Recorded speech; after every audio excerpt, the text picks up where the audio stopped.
Թող Տերը օրհնի ձեզ։ Ես իրականում շատ շնորհակալ եմ եւ համարում եմ, որ սա ինձ համար մեծ պատիվ է։ Ես այստեղ եմ կնոջս հետ ինչպես ներկայացրեցին իմ մայրամիկի հետ, աղջկաս հետ։ Ես 5 երեխա ունեմ, որոնցից մեկն է այստեղ։ Եվ ուզում եմ այսօր այս ծառայության մեջ մի փոքր կիսվել այն ծառայություններով, մի փոքր պատմել նրա մասին, թե մենք ինչ ծառայությունների մեջ ենք։ Ես տարածքային հովիվ եմ Երևանի կյանքի խոսք եկեղեցում եւ բացի դրանից նաեւ ազատագրման ծառայության հովիվն եմ եւ պատասխանատուն։ Մի փոքր ուզում եմ այսպես կիսվել այդ ծառայության հետ կապված, որովհետեւ գիտեմ, որ շատերին հետաքրքրում է։ Ես իհարկե գիտեմ, որ Գոռը այստեղ եղել է եւ սեմինարներ անցկացրել։ Ես այդ սեմինարները չեմ կրկնի, իմ հրաշալի ընկերն է Գոռը եւ մինչեւ այս ծառայության մեջ մտնելն էլ ինքը իմ ընկերն էր ու այնպես ստացվեց, որ ինքը եկել էր Հայաստան մեր հովվի ցանկությամբ, Արտուր Սիմոնյանի ցանկությամբ եւ ազատագրման սեմինարներ էր անում։ Ես մի որոշում ունեմ իմ կյանքում, երբ որ ես զգում եմ, որ Աստված ինձ ինչ-որ ծառայության մեջ պիտի դնի, ես ամեն ինչ անում եմ, որ ինքս ոչ մի մասնակցություն չունենամ դրանում։ Սա ես այդպեսինն եմ, բայց դա չի նշանակում, որ դու էլ պիտի այդպես վարվես։ Ես հովվական ծառայության մեջ մտնելուց առաջ ամեն բան անում էի, որպեսզի ես այսպես ասած ճակերտավոր Աստծուն չօգնեմ հանգարց, էլի, որ Տեր, բա ինչ չես տեսնում, բա ես այստեղ կանգնած եմ, հələ տես ես, բան բոլորովին, ես լրիվ հակառակն եմ անում։ Ես աշխատում եմ ընդհանրապես չերևալ այդ դաշտում, ես աշխատում եմ ընդհանրապես ոչ մի մարդկային բան չանել, որովհետև ինձ համար Աստծո տան մեջ ամեն մի ծառայություն մեծ պատասխանատվություն է, ինչին ես այդպես էլ վերաբերվում եմ, հատկապես հովվական ծառայությունը, ասենք ազատագրման ծառայությունը եւ հովվական ծառայության մեջ Տերը ինձ այդպես էլ դրեց։ Ես ոչինչ չէի անում, որ ինձ տեսնեն, ընդհակառակը այնպես էի անում, որ չտեսնեն որպես հովիվ, բայց Տերը տեսել էր եւ որոշել էր եւ դրա համար ես հովիվ եմ։ Ինչ վերաբերվում ազատագրման ծառայությանը, ես շատ վաղուց հայտնաբերել էի, որ իմ կյանքում տարօրինակ ձևով ինչ որ բան է տեղի ունենում։ Ես ավակ էի, ես աղոթում էի մարդկանց համար եւ հանկարծ զգում էի, որ այդ մարդկանց ոնց որ գլուխների վրա ինչ որ կենթանիներ շարժվեն, ինչ որ բաներ էի զգում, ասում էի, ինչ Աստված ջան, ոնց որ ձեռքից տակ ինչ որ բաներ շարժվեին, ու ես չէի հասկանում, մեկ էլ այդ մարդիկ ընկնում էին ու գիտակցությունը կորցնում էին, ու ես բոլորովին չէի հասկանում այս մարդկանց հետ ինչ է տեղի ունենում։ Հետո տարիներ անց, երբ որ արդեն այս ծառայության մեջ է, երբ որ արդեն շատ բաներ հասկանալի դարձավ հոգևոր աշխարհում ինչ է կատարվում, ինչպես է կատարվում, արդեն Տերը հիշեցրեց ինձ այդ բաները եւ ցույց տվեց, որ վաղուց ինքը դրել էր իմ մեջ այդ պարգևը, այդ օծությունը ու ես ուղղակի չէի հասկանում դա ինչ է։ Իրականում չէի հասկանում։ Լինում էին դեպքեր, ինչ որ մեկը, ասենք նստած ավետարանում էի, մեկ էլ ասում էր ձեռս բռնվեց ու իրականում ոնց որ կոտրվեր ձեռքը նենց, ասենք գոռում էր ցավից ու ավետարանել է այդ մարդիկ Հիսուսին չգիտեին, բան չգիտեին։ Ասում էի, ուզում ես քո համար աղոթեմ, ասում էր, հա, ձեռս դնում էի, մեկ էլ ասում էր անցավ։ Ասում էի, հա, ես էլ էի զարմանում, էլի, սպասում էի, որ պիտի աղոթեմ, ասում էր, հա, թողեց ու տենց սկսում էր վկայել կողքիներին, ընկերուն ասում էր, լսի անցավ, իրականում անցավ ու ես չէի հասկանում այդ ինչա, բայց շատ հանգիստ էի վերաբերվում դրան, որովհետև Տերը նույնն է երեք այսօր եւ հավիտյան, եւ ես հավատում եմ Տիրոջ զորությանը, ես հավատում եմ Տիրոջ ամենակարող զորությանը եւ ես հավատում եմ այսօրվա այդ կիսվելու նպատակը այն է, որպեսի քո սրտում նույնպես բարձրանա այն հավատքը, որովհետեւ Տերը իրականում չի կանչել միայն եկեղեցու հովիվներին, ծառայողներին, ինքը կանչել է յուրաքանչյուրիդ այդ զորության մեջ վարվելու համար, որովհետեւ այդ Տիրոջ զորությունն է անում, այդ մենք չենք անում։ Եվ հիմա հովվի հրավերով Գոռը եկել է սեմինարներ անցկացնում, անգամ Մարիամիկս էր գնացել այդ սեմինարներին, որ այսօր փառաբանում էր, ասում եմ, դու ես գնացել, բալես, ասում եմ, դա հետաքրքիր է, պապ, ընդ մի 70 մարդ կար ու ես չեմ գնում։ Չնայած Գոռը շատ լավ ընկերս է, բայց հատուկ չեմ գնում, մտածելով, որ եթե Տիրոջը պետք է, բան կլինի։ Ու հետո այնպես եղավ, մի օր Մարիամիկ եկավ, ասում է, պապ, մենք հարցնում ենք, թե ով է լինելու այստեղ պատասխանատուն այդ ծառայության։ Գոռն էլ նայում ասում, ախր հələ չի եկել, որ ներկայացնեմ։ Գիտես ով, ասում եմ, չէ, բալես, չգիտեմ, իրականում չգիտեմ։ Ու մի օր Գոռը կանչում է, գնում եմ, հանդիպում եմ ու ասում է, լսի, ուր ես, ասում եմ, ոնց ուր ես։ Իմ տեղում, չէ, ասում է, դու պիտի ստեղ ելնես, ասում եմ, ինչի։ Ասում է, որովհետև Տերը քեզ է ցույց տվել այս ծառայության համար։ Ասում եմ, Գոռ, ինչի է ինձ ցույց տվել, ինչի մեկ ուրիշին ցույց չտվել։ Դու չես լսում, ասում է, ինչ եմ ասում։ Աստված քեզ է ասել, որ դու պիտի լինես։ Հովիվն էլ է այդպես կարծում։ Ու մի քանի բաներ կա։ Ես ասենց ասում եմ, լավ, եթե Տերն է ասել, ու բարձրանում ենք վերև, ինքը ներկայացնում է, ու ես Գեդեոնի նման եմ անում ասենց դեպքերում, որովհետև ուզում եմ համոզված լինել, որ ես Աստծո որոշած տեղում եմ։ Ու բարձրացանք վերև, գոռը գրքեր էր բերել, բոլորին ներկայացրեց, ասեց, որ ես եմ լինելու այդ պատասխանատուն, ու գրքեր է բաժանում, ասեց 5 հատ գիրք ունեմ, ովքեր են ուզում, բոլորը դե ձեռք բարձրացրեցին, դե Դերեկ Պրինսի գիրքն էր ազատագրման մասին, ես ձեռք չբարձրացրեցի, 5-ն էլ բաժանեց, վերջացրեց ու ասեց վերջ, գրքերը վերջացան։ Հենց որ ասեց գրքերը վերջացան, ասեց ով ուզում է թող դրանից հետո առնի։ Ու ես այդ պահին ասում եմ Աստված ջան, եթե դու ես ինձ այս ծառայության մեջ դրել, խնդրում եմ, թող մի հատ գիրք էլ ինձ տա, բայց ես գիտեմ որ ասեց վերջացան։ Չկա էլ։ Ու այսենց բան եմ ասում Տիրոջ, ասում դե եթե դու ես դրել, թող մի հատ գիրք էլ գոռ ինձ տա, ու հենց այդ պահին գոռը ասում է Կարեն ջան, մի հատ էլ գիրք իմ համարում ունեմ, այդ հատուկ Հովսեփի համար էի բերել, խնդրում եմ իջնես այդ գիրքը բարձրացնես վերև։ Ու սենց Տիրոջ ներկայությունը իրականում կրակի նման եկավ, ու ես հասկացա, որ այո, Տերը կանչել է, իսկ ինձ համար էդ է պետք իմանալ։ Մենակ իմանամ Տերը ինձ որտեղ է կանչել, դրանից հետո ինձ այլևս ոչինչ պետք չի, որտեվ ես գիտեմ, թե ինչպես իմ ճանապարհը Տիրոջ հետ կանցնեմ։ Ու դա, այսպես ասած, վերջին շտրիխն էր, որ սենց Աստված վերևից հաստատեց, ու մենք մտանք այդ ծառայության մեջ։ Իրականում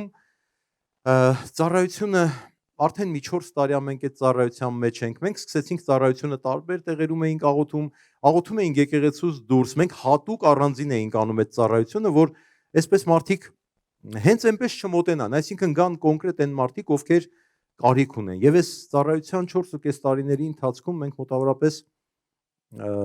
որպեսզի չչափազանցնեմ,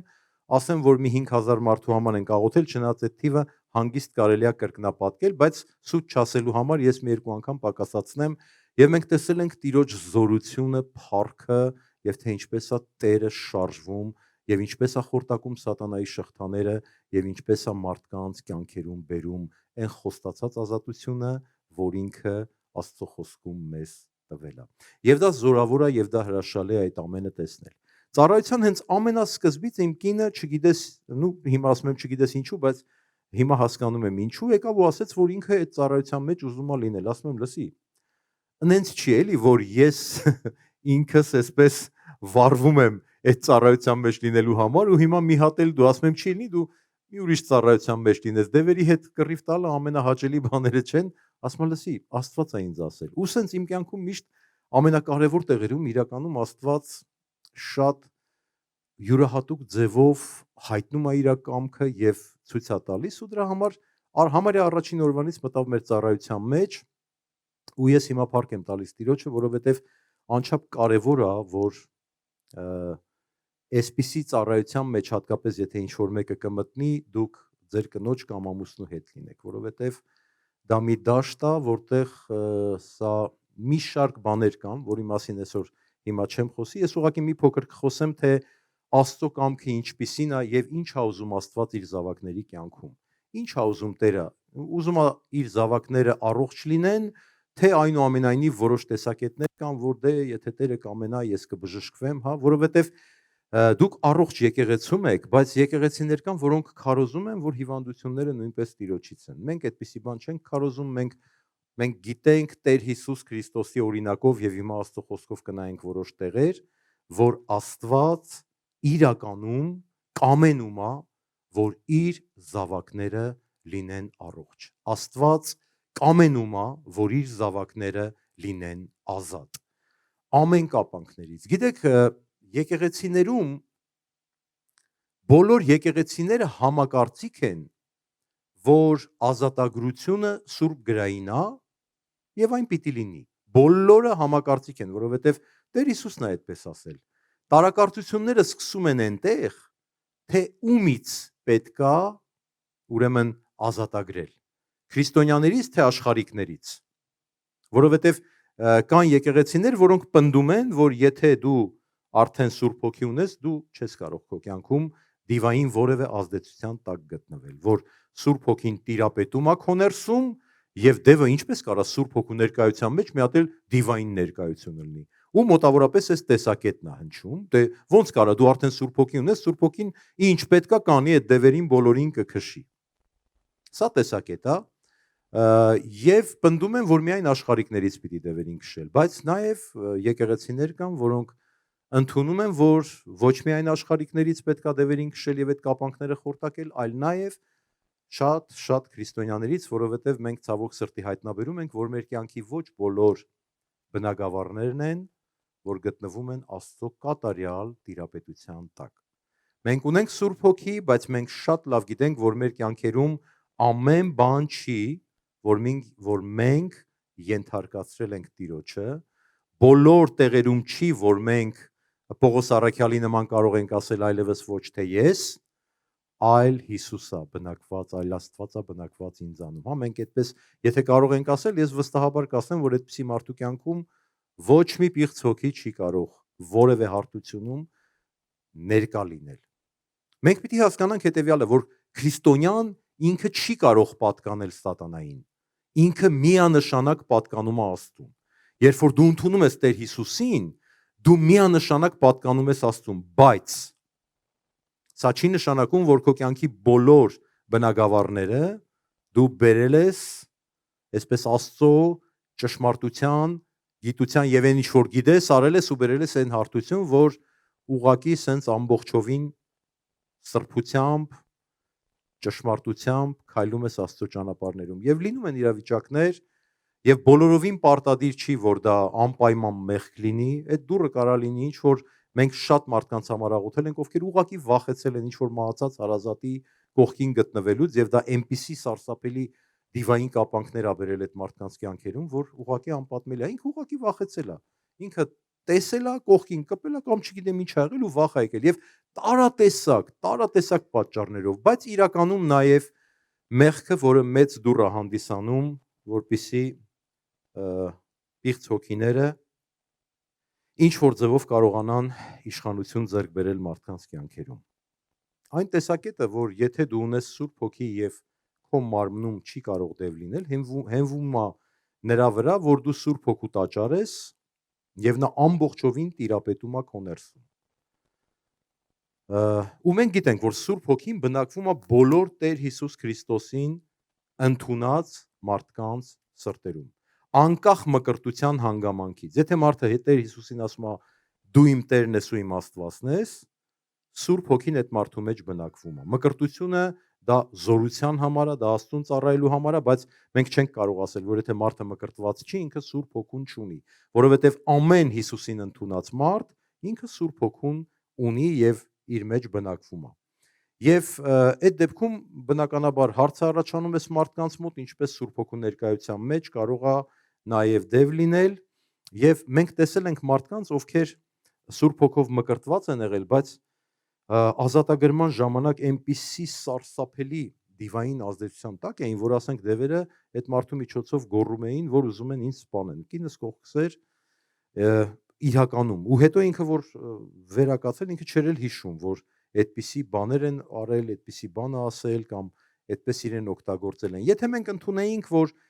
Սուրբ Հոգի ունեցող մարդը չի կարող դև ունենալ, մենք բնականաբար այդ մարդկանց համար պիտի չաղոթեինք եւ իրենք շարունակեին մնալ իրենց տանջանքների, վախերի եւ տառապանքների մեջ։ Շատերը չեն խոստովանում, բայց իրականում իրենք գտնվում են շատ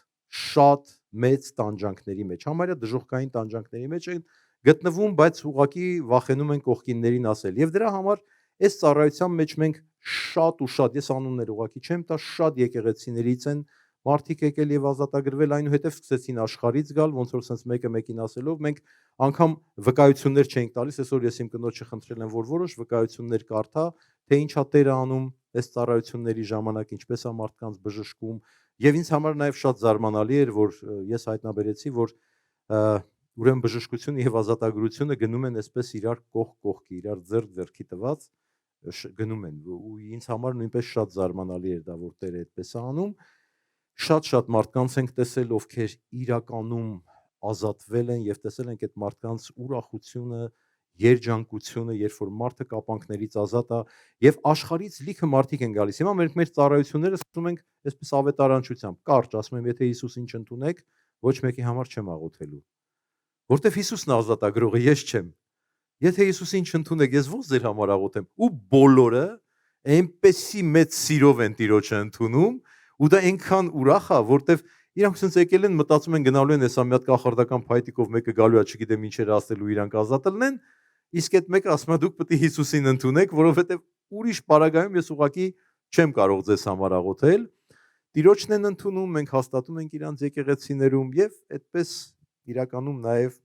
փրկության առատությունն է լինում։ Տերը փառավորվում է այդ ամեն ինչի մեջ։ Սիրելիներս, տեսեք, իրականությունը այսպիսին է։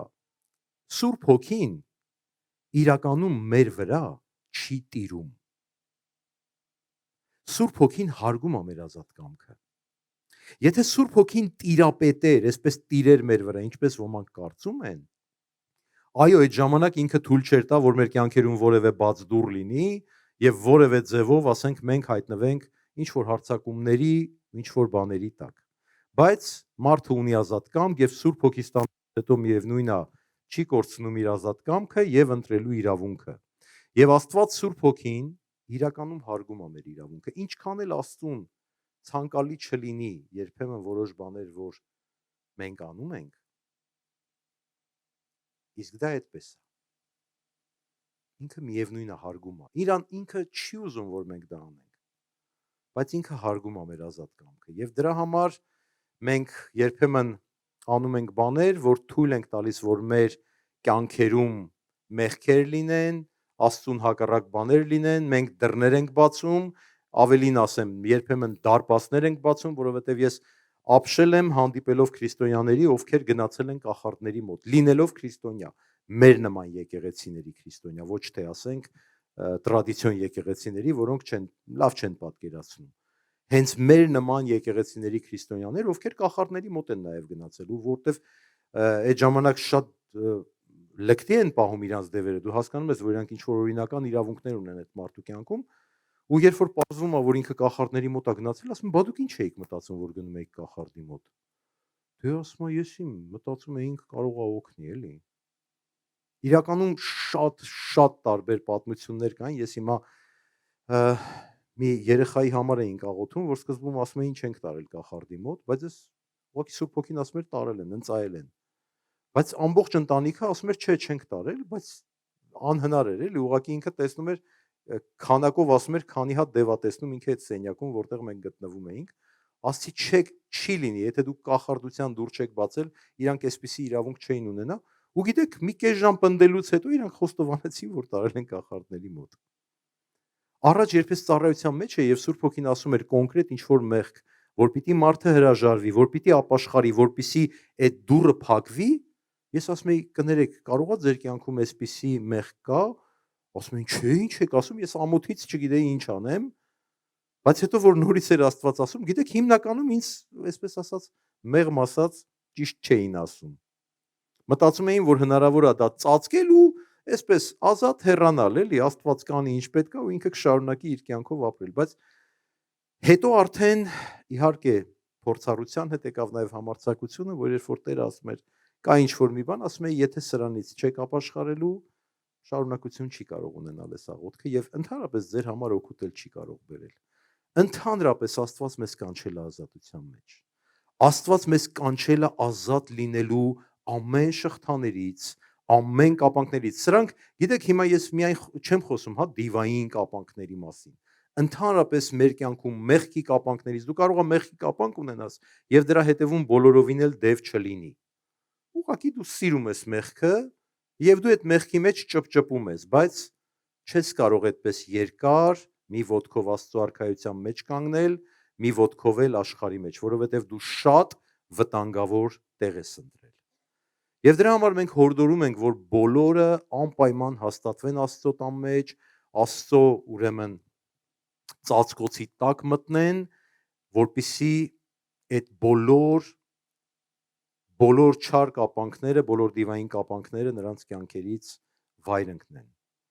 Սիրելիներս, խոսելով բժշկություններից եւ ազատագրումներից, ուզում եմ սկսել Աստծո խոսքից մի շատ հայտնի պատմությունով։ Ղուկաս ավետարանի 5-րդ գլխի 17-26-րդ խոսքերը։ Եվ մեկ օր եղավ, որ ինքը սովորեցնում էր եւ փարիսեցիները ու օրենքի վարդապետները նստած էին,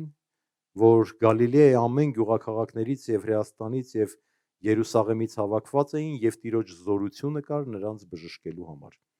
Եվ ահա մարդիկ մահիճով մի մարդ էին բերում, որ անդամալույծ էր, եւ ուզում էին նրան ներս տանել եւ նրա առաջը դնել։ Եվ երբ որ չգտան, թե որտեղով նրան ներս տանեն այն ամբողի պատճառով, վեր ելան կտուրը եւ խեցին նրան մահիճով մեջտեղը Հիսուսի առաջին, եւ նա նրանց հավատքը տեսնելով նրան ասեց. «Ով մարդ, քո մեղքերը թողված լինեն քեզ»։ Եվ դպիրները եւ փարիսեցիները սկսեցին խորհել եւ ասել. «Սա ով է, որ հայհոյանք է խոսում, ով կարող է մեղք թողել, բացի միայն Աստված»։ Հիսուսն էլ, երբ որ նրանց խորհուրդները իմացավ, պատասխանեց եւ ասեց նրանց. «Ինչ եք խորհում ձեր սրտերում, որն է ավելի հեշտ, ասել մեղքերը թողված լինեն, թե ասել վեր կաց եւ ման եկ»։ Բայց որ իմանաք, թե մարդի որդին իշխանություն ունի երկրի վրա մեղքեր թողելու, անդամալույծին ասեց. «Քեզ եմ ասում, վեր կաց եւ մահիճը տար եւ գնա քո տունը»։ Եվ նա իսկույն նրանց առաջին վեր կացավ, իր վրա առավ այն, ինչի վրա պառկած էր, եւ գնաց իր տունը Աստծուն փառավորելով։ Եվ զարմանք բռնեց ամենքին, եւ փառք էին տալիս Աստծուն, եւ ահով լցվեցան, եւ ասում էին, թե նորանշան բաներ տեսանք այսօր։ Գիտեք ինչի եմ ընտրել այս պատմությունը։ Բժշկության շատ պատմություններ կան, շատ։ Իրականում այնքան շատ են, որ ասենք մի քարոզի մեջ մենակ այդ պատմությունները կարդաս, երևի 2 ժամը չի բավականացնի։ Բայց այս պատմությունը հատուկ եմ ընտրել, սիրելիներս։ Հիմա տեսեք, մենք այստեղ բոլոր նստածներս կասկած չունենք, որ մենք փրկված ենք։ Համաձայն եք ինձ հետ, թե ինչ որ մեկը նոր է եկել եւ դեռ կասկածում է։ Ուրեմն բոլորս վստահ ենք, որ փրկված ենք, ճիշտ է։ Մեր փրկության հետ կապված լինում է, որ մենք այսպես կասկածներ ունենանք, Աստծո կամքն է, Աստծո կամքը չի, թե երբեք չի լինում։ Մենք իրականում գիտենք, որ դա կատարելապես Տիրոջ կամքն է։ Համաձայն եք։ Տեսեք, մեզ համար թվում է շատ հեշտ մենք սրան հավատացել ենք։ Իրականում, որ մտածենք մեր փրկությունը ինչպես է եղել, մենք գիտենք, որ ամբողջ գործը Տեր Հիսուսն է արել եւ մեզանից պահանջվել է ուղղակի խոնարհաբար ընդունել։ Տիրոջ արած գործը ընդունել մեր կյանքերի մեջ։ Հիմա ինչ վերաբերվում է փրկությանը, մենք ոչ մի կասկած ու ոչ մի երկմտություն չունենք։ Եվ հիմա բերել են հիվանդին Տեր Հիսուսի ոտքերի մոտ, եւ Տեր Հիսուսը նայում է, տենում է, որ անդամալույծ է, բայց ասում է մեղքերը թողնված լինեն։ Եվ հրեաները մտածում են, սա հայհոյություն է, միայն Աստված կարող է մեղքերը թողնել։ Եվ Տեր Հիսուսը մի հարց է տալիս, ասում է, որն է հեշտ, ասել մեղքերը թողնված են, թե անդամալույծին ասել վեր կաց եւ քայլիր։ Ու ինչ եք կարծում, այդ ժողովուրդը ինչ էր մտածում, որն է ավելի հեշտ։ Ժողովուրդը մտածում էր, որ ավելի հեշտ է ասել մեղքերդ ներված են, որովհետեւ դա չի երևում, ներվեց, թե չներվեց, բայց անդամալույծին ասես վեր կաց ու քայլիր, դա պիտի երևա։ Ու դրա համար Տերը ասում է, որն է ձեր կարծիքով ավելի հեշտ, եւ բոլորի հայացքի առաջ էլ պարզ է, հեշտ է ասելը, ով կարա ստուգի, ասածները եղան թե չեղան։ Հիմա դու ասում ես մեղքերդ ներված են, մենք չենք տեսնում դա, չէ՞։ Հիմա մենք գիտենք, չէ՞, որ մեր մեղքերը ներված են, բայց չենք տեսնում, չէ՞, հավատքով ենք ընդունում դա։ Տեր Հիսուսի խաչի միջոցով, չէ՞։ Ու դա մի քիչ այսպես մեզ հեշտ է թվում, բայց Տեր Հիսուսը փոխում է հեշտի ու դժվարի տեղերը։ Ինքը մի բան է ասում։ Ինքը ուզում է ասի, որ այն ինչ որ ես հիմա ասեցի, դա ամենադժվար բանն էր, որ կարելի էր անել։ Քո փրկությունը, որ դու ունես, որ հեշտությամբ ստացել ես, դա ամենադժվար բանն էր, որ քեզ համար կարելի էր անել։ Եվ դրա համար Տերը ասում է, այն ինչ որ դուք կարծում եք դժվար է,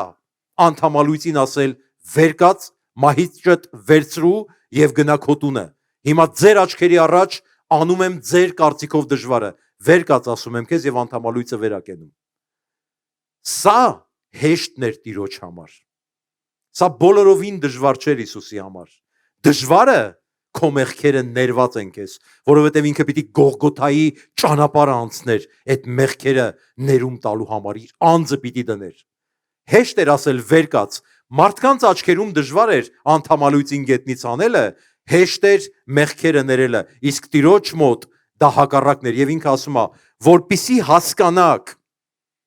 որ անդամալույծին գետնից անելը ավելի հեշտ է, քան մեղքեր ներելը։ Հիմա ես ձեզ ասում եմ, տեսեք, վեր կաց, մահիճը տար եւ գնա, եւ նա վերակենում։ Հիմա ուզում եմ այս այս պատմությունը պատմելով քո ուշադրությունը բերել քո հիվանդությունների ու քո խնդիրների վրա։ Ինչն է քեզ համար դժվար, ինչը քեզ հեշտ տրվեց, այսպես ասեմ, քո փրկությունը, թե քո հիվանդության բժշկությունը։ Տեր Հիսուսը ասում է, ես քեզ մեղքերդ ներել եմ, այն դժվարը, որ իրականում դժվար է, ես քո համար արել եմ։ Ինչ ես մտածում, այդ հեշտ բանը քո համար չեմ կարող անել։ Դու կարծում ես, թե հիվանդությունը դա դժվար, Տերը ասում է, ոչ, դա չի։ Քո փրկությունն էր դժվար, ինչի համար ես գինը վճարել եմ, եւ այդ դժվարի գինը արդեն իսկ վճարած լինելով հանդերձ, դու մտածում ես, որ քո հիվանդությունը, տկարությունը, խնդիրը, կախվածությունը ինձ համար դժվար է։ Բոլորովին։ Որովհետեւ քո համար Տերը արդեն դժվարը արել է։ Ինչա Տիրոջ համար այդ հեշտ անելը։ Ինչա Տիրոջ համար իրականում հեշտ անելը, բայց ոչ մի բան առանց հավատքի մեր կյանքերում չի գործում։ Ոչ մի բան, ոչ ազատագրում, ոչ բժշկություն, ոչ որևէ բան եւ փրկությունը անգամ առանց հավատքի չի գործում։ Գիտես, եթե մարդը գա ու այսպես բանաստեղծություն ասի Տեր Հիսուս, բանաստեղծորեն դառի իմ կյանքի Տերը ու չհավատա դրան, ոչինչ տեղի չի ունենալու։ Ամեն բան գործում է հավատքի միջոցով ու դրա համար Աստված իր խոսքի մեջ գործեր գործելով եւ մեզ պատվիրելով, որ նույն բաները պիտի մենք անենք, ինքը ուզում է, որպեսզի մեր հավատքը բերի այն հարթություն, որ մենք կարողանանք վերցնել այն հեշտը, որը մեզ է պատկանում, որովհետեւ դժվարը արդեն արված է։ Քո փրկության հարցը արդեն լուծված է։ Ասում է ինչպես նրա հետ մեկտեղ, որ իր որդուն չխնայեց, այլ ձեր ամենի համար տվեց, ինչպես նրա հետ մեկտեղ ամեն բաները չի շնորհի ձեզ, չի պարգևի ձեզ, բայց մարդու աչքերը եւ իրականում այստեղ միայն մարդու խնդիրը չի, որովհետեւ մենք գիտենք, որ երկրի վրա ունենք հակառակություն, մենք գիտենք, որ անօրենը սատանան ամեն բան անում է, որպեսզի մեր հավատքը տկարացնի եւ հավատացեք, իր բոլոր հարցակումները մեր հավատքի վրա է։ Որովհետև եթե քո հավատքը տկարացավ, գիտեք Աստված ուզում է եւ իր կամքը արդեն Տեր Հիսուսով հայտնել է։ Տերը ուզում է բժշկել, Տերը ուզում է ազատագրել եւ սա բացարձակ ճշմարտություն է։ Այստեղ ոչ մի բան չես էլ կարող ավելացնել, որտեվ ամեն բան կատարելապես արված է։ Կատարելապես։ Մեզ պետք է ընդամենը վերցնել, ինչպես կատարելապես արված է հավատքի գործը, այնպես էլ կատարելապես արված է մեր բժշկության հարցը։ Կատարելապես, բայց ես հո գիտեմ, որ շատերը մեզանից չեն կարողանում դրան հավատալ։ Այն դե հա փրկությանը հավատում եմ, բայց բժշկությանը արդեն քանի տարի է բժիշկների ձեռքին, արդեն քանի տարի է տանջվում եմ, արդեն սատանայի ուզացնել հենց էդ է։ Քո հավատքը տկարացնի։ Հիմա որ ամեն բան հնարավոր է հավատացողին։ Այստեղ իմ քարոզի մեջ շատ տեղեր կան, բայց ես դա չեմ բացելու։ Մենք այս ծառայությունը մի քիչ կարճ կանենք։ Ինձ մի քիչ վկայություններ կտա, թե ինչ արել Տերը ծառայությունների միջոցով։ Ու երկրորդ ծառայության մեջ ես մի համարժեք քարոզ կտամ, որը շատ համահունչ է այն ամենին, ինչի մասին խոսում եմ, եւ հետո դրանից հետո իհարկե մենք նաեւ կաղոթենք մարդկանց համար, ովքեր դրա կարիքը ունեն, բայց ես ուզում եմ, որ մենք մի բան սրանից վերցնենք։ Աստված Տեր Հիսուս Քրիստոսի միջոցով կատարելապես ամեն բաները արել է։ Եվ նորից եմ ուզում քեզ հիշեցնել, քո մեղքերը քեզ արդեն ներել է։ Եվ սա մեր կարծիքով հեշտն է, բայց Տիրոջ աչքերում դժվարն է։ Եվ ինքը նորից հիշեցնում է քեզ, ամենադժվար բանը դա այն է, որ մենք կարող ենք մտնել հավիտենության մեջ եւ կանգնել Սուրբ Աստծո առջև։ Հիսուս Քրիստոսը դա արել է։ Բայց մեր կյանքը, մեր փորձառությունը եւ ցավերը եւ խնդիրները այնքան եմ տեսել, որ մարդը գալիս է, բայց աչքերում այլևս ոչ մի հավատք չունի։ Գիտեք, լինում են դեպքեր, որ ուղղակի ասում եմ Տեր ջան, խնդրում եմ այնպես արա, որ իմ հավատքը երկուսիս համար էլ հերիքի։ Որովհետև Տերը չի խոսում միայն այն մարդու հավատքից, ով գալիս է։ Շատ ժամանակ իրականում ես հատկապես խոսում եմ երկար ժամանակ տկարության մահճում գտնվող մարդկանց մասին, ովքեր պայքարում են հիվանդության դեմ։ Այնքան դժվար է, որ այդ մարդիկ կարողանան այդ երկար ժամանակ պայքարելով հանդերձ չտկարանան եւ այսպես հավատքի բարձր աստիճան ունենան։ Այդպես դժվար է լինում կամ չի լինում։ Բայց մեր հովիվը ու մենք մեկ-մեկ ասում ենք դե հավատք չուներ, դրա համար էլ չբժշկվեց։ Գիտեք, եկեք այդպես ասելուց առաջ ասենք Տեր, իմ հավատքը այնքան զորացրու, որ ես կարողանամ կանգնել նաև այդ տկարի համար, որի հավատքը չի հերիքում։ Լավ ինքը չունի, թող ես ունենամ։ Տերը չի ասում, որ ինքը մենակ իր հավատքով կլինի։ Գիտեք, երկուսի հավատքով էլ լինում է։ Լինում է, որ ես ընդհանրապես աղոթում եմ մարդու համար ու որ ասեմ այտենց մի հատ մեծ զորավոր հավատք եմ զգում այդ պահին, լինում է, որ ոչինչ չեմ զգում։ Գիտեք, եղել է դեպքեր, որ ասենք ես տեսել եմ ֆիզիկական դրսևորումներով, կռիվ ենք տվել ժամերով, օրերով, այդ դևերին քշելով, իրանց բոլոր հակառակությունները պապանձեցնելով, լռեցնելով ու հանելով, եղել է, որ ուղղակի մարդու համար աղոթել եմ, ոչինչ չեմ զգացել։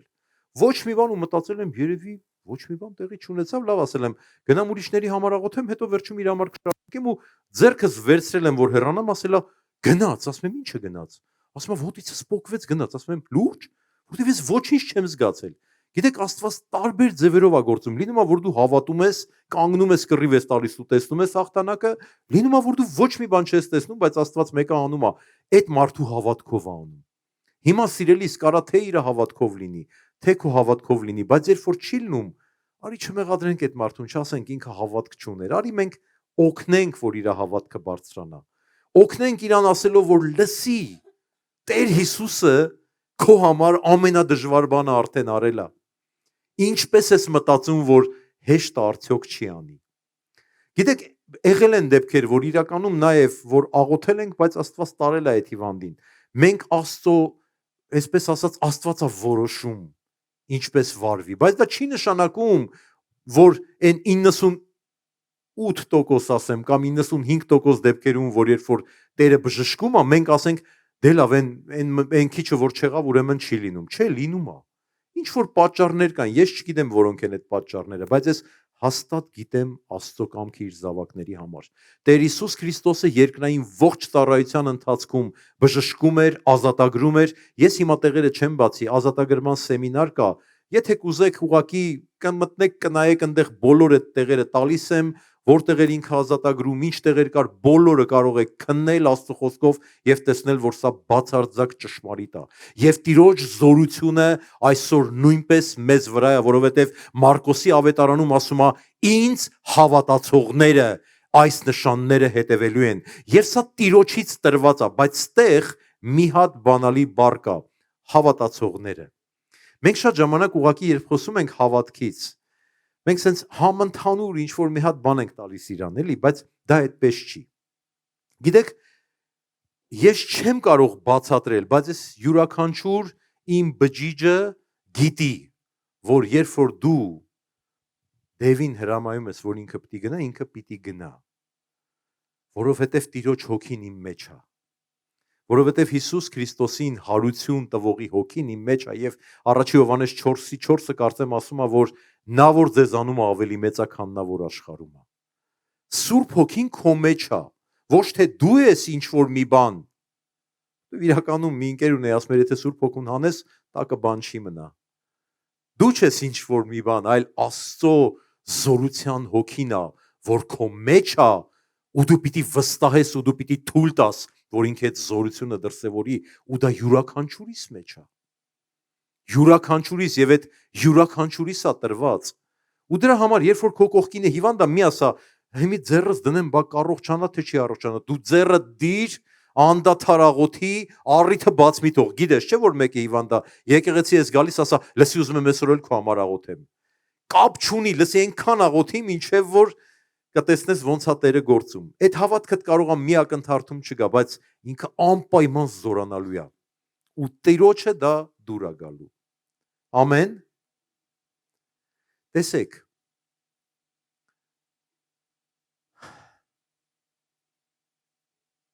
Ուզում եմ ուղղակի այս ծառայությունը շատ երկար չգնա, դրա համար մաքսիմում հիմա այնպես սեղմում եմ ամեն ինչը, որպեսզի Աստծո կամքնա, որ իր զավակները լինեն առողջ, լինեն բժշկված։ Աստված ցանկանում է օգտագործել քեզ, որ քո միջոցով բժշկություններ անի։ Հենց քո,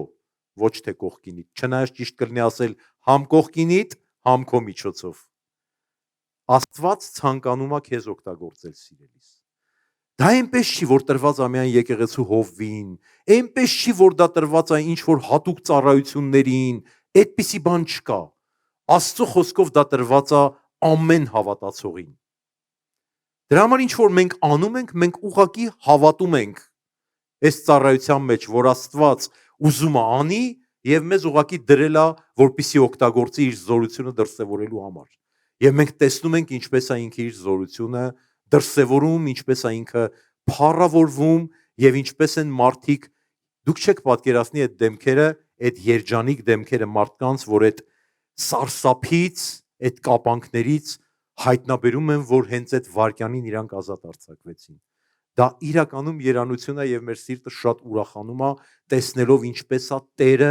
իր զորությունով գործում այդ մարդկանց կյանքերում եւ իր ժողովրդին ազատ արձակում։ Իրականում դա հրաշալի եւ փառավոր ուրեմն ուրախություն է մեր սրտերի համար։ Աստված ցանկանում է օգտագործել հենց քեզ։ Եվ սա հավասարապես վերաբերվում է թե բժշկություններին, թե ազատագրումներին։ Գիտեք, նոր էի ծառայում Տիրոջը եւ ավակ էի եւ ու հենց ինձ հրավիրում էին, չգիտեմ, ռակով հիվանդների համար աղոթելու, ես էլ գնում էի աղոթում էի, էլ լացով, էլ չգիտեմ ինչով, խնդրում էի Տիրոջը, որ այդ մարդիկ ապրեն, ու չէին ապրում, մահանում էին։ Ու սենց նեղվել էի, ասում եմ Աստված ջան, ինչ ես ինձ ուղարկում եմ մարդկանց մոտ, որոնց պիտի տուն տանես։ Կլինի մեկ ուրիշին ուղարկես, էլ ինձ չուղարկես, էլի չեմ ուզում գնամ, խնդրեմ, աղաչեմ քեզ, չգիտեմ էլ ինչ անեմ, ինչ գիտեմ անում եմ, բայց դու իրանց չես բուժում։ Այնց էի նեղվել։ Գնում էի հիվանդանոցներ ու ինձ ոնց որ հատուկ կանչում էին այդ մարդկանց մոտ, ես էլ ավակ եմ, ընդհանրապես չէի ասել, որ գիտեք, ոչ մի անգամ, ես ընդհանրապես վկայություններ տալուց շատ հեռու եմ, դրա համար այսօր կնոջս եմ խնդրելու, որ վկայությունները կարդա, էլի, անգամ այդպիսի բաներ էլ չէի արել, որ ասեի, հիմա էլ չեմ անում։ Դրա համար ասում եմ, ինչ են ինձ կանչում, Աստված ջան, ինչ ես ինձ տանում ու հետո այդ մարդկանց տանում։ Ու մի օր շատ նեղված աղոթք անում, ասի Տեր խիչ ես իրանց բուժում։ Ու գիտեք ինչ խոսք եկավ։ Ասեց որտեղ ես եմ, այնտեղ իմ ծառան կլինի։ Ես sense կարկամեցի, ես ասացի Տեր, փաստորեն դու ունդեղ էիր, որ ես եկա։ Տերը չի խոսում, արդեն խոսքը եկել է, որտեղ որ ես եմ, այնտեղ իմ ծառան կլինի։ Հիշում եմ, այդ երիտասարդ տղայի համար էի աղոթում, հետ գնացած, ամբողջ ընտանիքով հետ էին գնացել Տիրոջից, ու այդ օրը ես գնացի ու ամբողջ ընտանիքը հետ եկավ, արցունքները աչքերին ապաշխարում էին, այդ տղեն էլ հետները հետ էին գալ, ինքը ռեանիմացիայում էր ու բժիշկները ոչ մի հույս չէին տալիս։ Այդ տղեն էլ ապաշխարեց։ Բայց ննջեց ու ես նայում եմ, ասում եմ, Տեր, դու ինձ փաստորեն տարել էիր, որ այդ տղուն երկինք տանես, որովհետև եթե ինքը մահանար, ինքը հավիտենական ուրիշ տեղ էր գնալու։ Բայց դրանից հետո ես ասում եմ, Տեր, ես քո խոսքի մեջ տեսնում եմ, որ դու զորությունով շարժվում ես եւ բժշկում ես։ Դու հրաշքներ ես անում, դու քո զորությունը չի պակասել։ Ես հասկանում եմ, որ խնդիրը իմ մեջ է։ Ինչա պետք, ես ինչպես պիտի անցնեմ իմ ճանապարհը, որպեսզի կարողանամ թույլ տալ, որ Սուրբ Հոգին դրսևորվի եւ անի այն ինչ որ դու ես անում։ Որովհետեւ Տերը ասում է, որ իմ հոգին կտամ ձեզ, հա, եւ այն գործերը, որ ես գործում եմ, դուք էլ կգործեք։ Դուք բոլորդ։ Ու Տերը ուզում է, որ դուք դա անեք։ Բայց դուք դա կարող եք սկսել արդեն համարձակորեն, երևի լավ գիտեք ձեր կողքերում ովքեր են հիվանդ, ովքեր են տկարության մեջ, ուղղակի սկսեք աղոթել այդ մարդկանց համար։ Ուղղակի մտցրեք իրանց ձեր աղոթքի ցուցակների մեջ, ուղղակի կանգնեք իրանց համար, մինչև որ կտեսնեք Տիրոջ